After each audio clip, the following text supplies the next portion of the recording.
Okay, magandang araw muli mga kababayan. Ayan, meron tayong magandang pag-uusapan ngayon kasi merong katanungan nga itong si Pangulong Bongbong Marcos, no?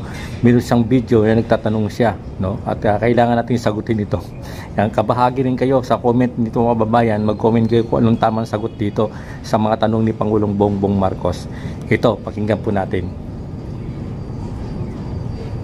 Isa sa napakahalaga para sa akin, malaman paano tayo napunta sa ganito.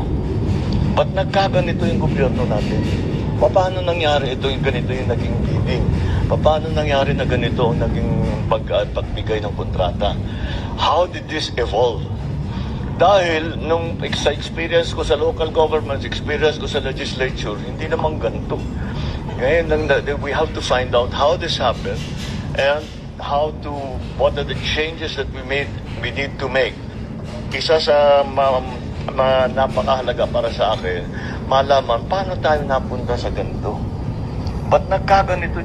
Ayan, mga babayan, ano? Nagtatanong ang Pangulong Bongbong Marcos, ba't nagkaganito tayo? Nagkaganitong bansa natin, ano? Yan, di ko alam kung anong sagot dyan. Kayo nang bahala sumagot, ano? At ngayon mga babayan, ba't nagkaroon ng mga matinding mga nakawan, ng mga anomalya sa flood control? Isa rin sa mga tanong niya mga kababayan. Kaya yan, ano, sa akin lang, siguro siya na rin ang makakasagot niyan sa mga kanyang katanungan, no? Dahil sa 3 taon niyang pamumuno bilang isang pangulo ng ating bansa ay siguro alam naman niya kung anong nangyayari talaga, no? Hindi niya alam, kasi pangulo siya eh. Alam niya yan, meron siyang intelligence fund. Pwede niya pa-imbestigahan, pa-alamin yung mga nangyayaring korupsyon sa ating bansa, no? Kasi ang laki ng confidential fund dito, ng ating pangulo, umabot ng bilyon, ano? Pero parang useless ang confidential fund niya o intelligence fund niya na hindi naman nagagamit, hindi natutukoy sa 3 taon kung anong nangyayari sa ating bansa. At mayroon akong pakikita ulit na video sa inyo mga kababayan, yung kasagutan naman ni Katunying dito, no? Lalo natin si Katunying ay isa sa mga deboto ni Bongbong Marcos yan mga kababayan. Ito, pakinggan natin yung video na ito ni Katunying. Ang isa kong matinding pinaniniwalaan ko ngayon, si Speaker Romualdez po ay malaking problema na rin po ng Pangulong Bongbong Marcos. Narinig niyo na po sa akin na mahirap po na sabihin na ang ginagawa ni Speaker Romualdez bilang number 4 sa order of succession at pisang buo pa ng Pangulong Bongbong Marcos at magkasangga pa po sila ay hindi po batid o walang pahintulot ng Pangulong Bongbong Marcos. Kaya ganun po ang, kumbaga, tayo na mga ordinaryo mag-isip, ang iisipin natin, lahat ng ginagawa nito, may bendisyon ni Pangulong Bongbong Marcos. Ilang beses ko na po nakausap ng personal ang Pangulo, nakita ko po sa kanya ang kanya pong sincerity na ayusin po ang bayang ito. Kaya lang, nakita ko rin po sa kanya yung predicament o yung pong sabihin nating dilema. Kung papaano, how to solve, ano, yung parang question how to solve a problem like Martin Romualdez. Ang isa pong ayan mga kababayan, ano, yun ang sagot ni Katunying, no? Isa sa mga sakit ng ulo ni Pangulong Bongbong Marcos itong si Martin Romualdez. Sabi ni Katunying, no, ayon na rin kay BBBM, kay Bongbong Marcos, kumikilos itong si Martin Romualdez nang hindi alam ni Pangulong Bongbong Marcos. Ibig sabihin yung mga nangyayaring korupsyon, no, dito sa ating bansa, si Martin ang siyang kumikilos at di alam ni Bongbong Marcos. Naniniwala ba kayo mga kababayan na hindi alam ni Bongbong Marcos yung nangyayari sa ating bansa at mga kilos ni Martin Romualdez? Ayan, sabi niya nga, talagang gusto niyang isolve, no, yung problema ng ating bansa, kaso wala siyang magawa, no? Kasi dahil nga dito kay Martin Romualdez. Alam niyo mga kababayan, sa akin bilang isang ordinaryong Pilipino, may kapangyarihan ang Pangulo Nasa kanya lahat ng kapangyarihan Kaya niyang patalsikin ito Kung meron siyang ebidensya, patalsikin niya bilang isang speaker itong si Martin Romualdez, Pati nahayaan niya na 3 taong kumikilos itong si Martin Romualdez na ninanakaw ang pera ng kaban ng bayan. Parang lumalabas na napakahinang presidente ito, Napakahina na wala siyang kamay na bakal para panagutin itong mga kawatan dito sa ating gobyerno. At nagkakaroon siya sa kanyang pananalita, parang wala siyang kaalam-alam talaga, mga kababayan. Tama nga siguro sinabi ni Bibi Sara, itong si Bongbong Marcos ay walang alam maging presidente. Walang alam. Alam niyo mga kababayan, siguro sabi nga ni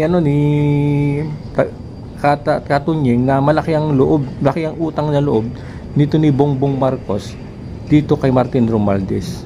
Kaya siguro hindi niya masibak, hindi niya masita-sita ito. Pero nakastaya rito ang bayan natin Dapat sitahin niya to.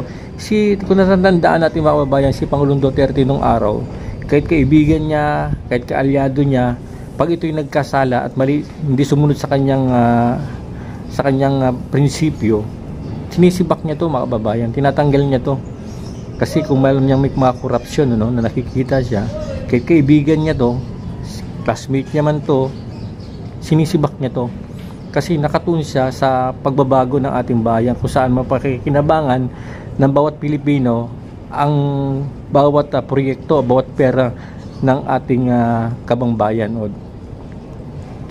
Kaya hindi rason mga kababayan na sabihin ni BBBM na hindi niya alam na yung mga ginagawa ni Martin Romualdez.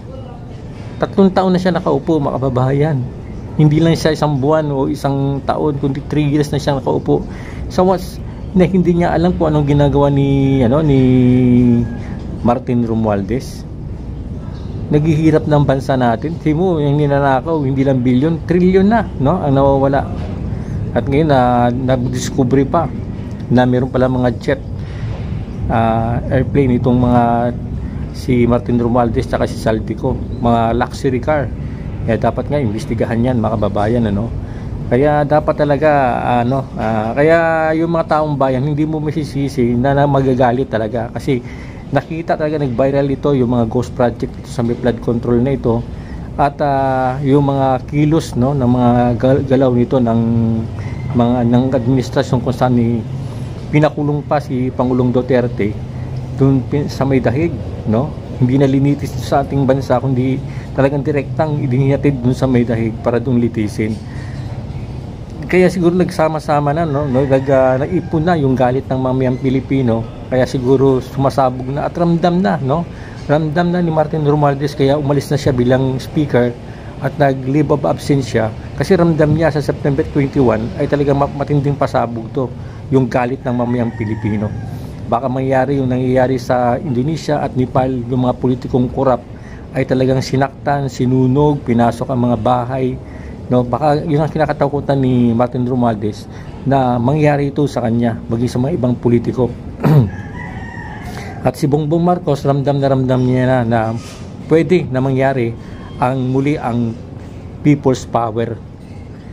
Kinakabahan na siya, kaya nagsalita siya kung talagang hindi siya presidente ay sasali siya sa rally laban sa korupsyon. Ayan, hindi na siya pwedeng sumali. Alam niya naman niya kung sinong korupsyon, parusahan na lang niya, sampahan niya ng kaso. Wag na yung independent committee na independent na tinayo niya na mag-iimbestiga diyan sa mga korupsyon sa flood control. Kung meron siyang binanggit, may binanggit niya na yung mga contractor, na saka yung mga senador na binanggit sa Senado. Sampahan niya na ng kaso ito mga kababayan, sampahan niya na ito ng mga plunder para makulong na ito ng walang bail, Kaya yan, at abangan natin sa September 27 mga kababayan kung anong mangyayaring kaganapan, kasi nga alam naman natin sa Senado, sa Kongreso ay hindi umaalis doon yung mga retired AFP, no? At pinanguna ng mga retired AFP, retired AFP at PNP na kung saan nagsasalita sa may harap ng Kongreso. At kahit hindi sila tumitigil, no? At hanggang September 21 na siguro yan, hanggang sa mapatalisik na itong administrasyon na to. Kung sakaling mangyari ngayon ay talagang dapat nakabahan itong si Pangulong Bongbong Marcos. Ayan, at ang ganito na mula kababayan ng ating updates at kung araw nito. Kung bago ka lang sa aking YouTube channel, please like and subscribe para updated ka sa aking ginagawang upload video. God bless po.